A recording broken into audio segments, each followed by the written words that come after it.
أعوذ بالله من الشيطان الرجيم.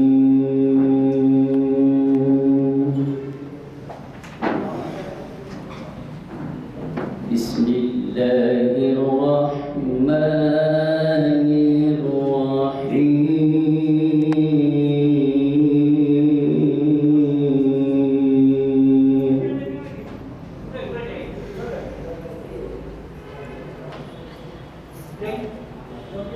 ما كان على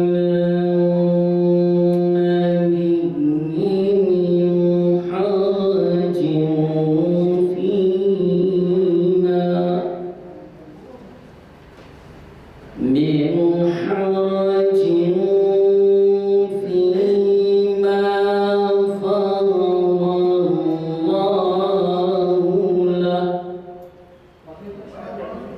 سنة